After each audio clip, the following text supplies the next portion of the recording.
પરિસ્થિતિમાં આપણા માવતર મુકાયા છે. પહેલા તો શું હતા કે મા બાપ બોલી જતા, પહેલાના મા બાપ એટલે સાસુ સસરા મા બાપ જેવું. અત્યારની મા બાપની પેઢી બહુ સમજુ છે, એટલે અંદર ધરવાઈને રહે છે. લઘુકથાનું શીર્ષક છે અખેવન.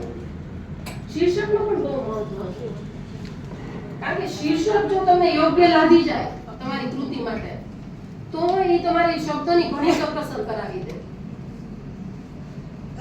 બાપા એવું કહેતા કાકા કે જો માથા પ્રમાણે પાઘડી મળી જાય તો માથું શોભે અને પાઘડી શોભે. લઘુકથાનું શીર્ષક છે અખેવન. હવે તમે અખોવન શબ્દ સાંભળ્યું છે.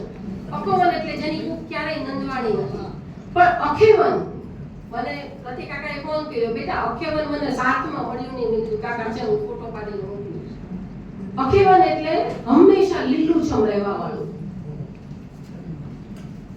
મા બાપ માટે લીલુંછમ એટલે શું? એ તો આપણે મા બાપના જોડામાં પગ નાખીએ ત્યારે ખબર પડે કે એને આ લીલાશની ઈચ્છા હતી.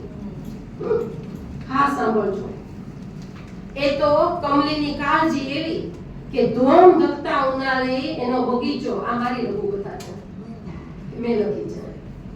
ધોમ ધકતા, કારણ કે મને માવતર ખૂબ વાલા છે.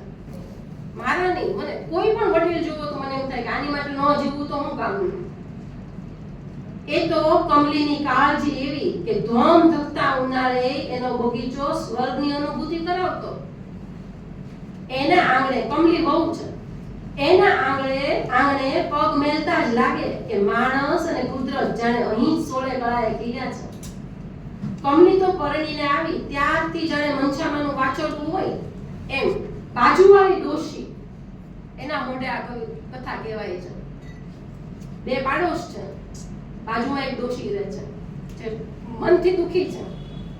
અને આ જે કમલી વાળું જે કુટુંબ છે એમાં કમલી છે, એનો વર છે, સાસુ છે, સાસુ વહુની જોડી જોરદાર છે, એની સાસુ જીવે છે. કમલી પરણીને આવી ત્યારથી જાણે મનછામાનું વાછરડું હોય એમ એને ચોટતી રહેતી. ઘરમાં આખો દી કુદાકુદ કરતી હોય. ઘરને એવું તો ધબકતું રાખતી કે ઘરના કોઈ જણને કામ વિના બહાર નીકળવું પડતું નહીં. હો, કમલીમાં બાળપણ મોજૂદ રહેતું, પણ એનો અર્થ એવો નહીં કે જરા પણ ગંભીર ન હતી. ગઈઢા સાસુની સેવા ચાકરી એ ક્યાં બીજા કોઈને કરવા જ દેતી. ઘરમાં એની જેટલું ભણેલું બીજું ક્યાં કોઈ હતું. કોઈના અસડ બેસડ હોય કે સુસુસા સંધુય પોતાના હાથે જ કરતી.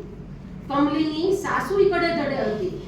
કમલીએ મોટી સાસુ હારે માં જેવી માયા બાંધી લીધી હતી. બબ્બે સાસુ હતી, નાની ને મોટી.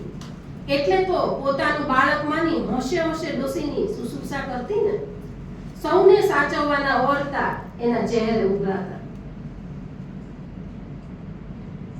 વહુના ચહેરે સૌને સાચવવાના ઓરતા ઉભરાતા.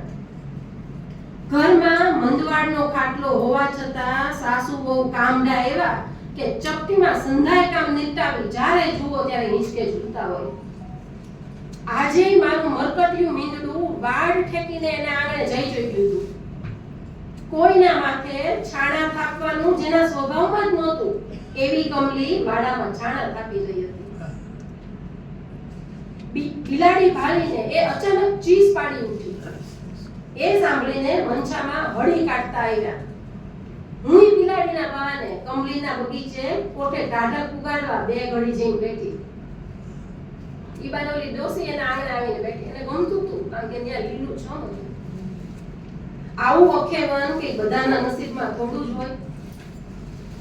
મનછામાં કમલીને પ્રેમે ટપારતા બોલ્યા, મારી ઝાંસીની રાણી મીંદડું જોઈ આ મિયા ખુશકી કાં બને. મનછાને વહુ સાથે આમ ખુશ જોઈ હું હરખાતી અને હિજરાતી પણ થઈ.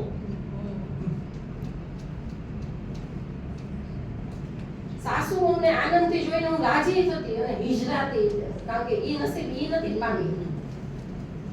હું જ્યારે કમલીને વખાણતી ત્યારે માડી બોલી ઉઠતા. હું ખોટું નહીં કહું હો, મારી કમલી તો માવતરનું આંગણું દીપાવીને હવે મારા આંગણને અખેવન બનાવી રહી છે.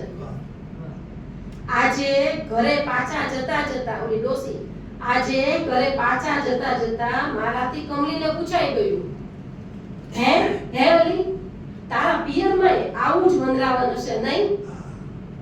ત્યારે માડીએ જે જવાબ આપ્યો એ સાંભળી, ઓલી જવાબ ન આપતી હો એની સાસુ, માડીએ જે જવાબ આપ્યો એ સાંભળી કમલી ધ્રુસકે ધ્રુસકે રોય જ પડી. માડી તો માતર આટલું જ બોલ્યા હતા કે હતો તો ખરો પણ હવે નથી.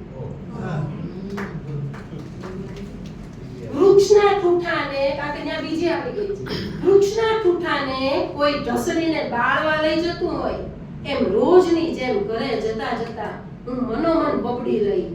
કમલી હોય એ અખેવન સર્જે, બાકી તો ને મારા પગની પિંડીમાં જાણે મળનું શીશું ભરાઈ ગયું. જ્યાં લગી સાહિત્ય સર્જો સમૂળકો માણસ બીજા ના જીવનમાં અખેવન ન સર્જે, ટીપુ ટપકા જેટલું અખેવન ન સર્જે,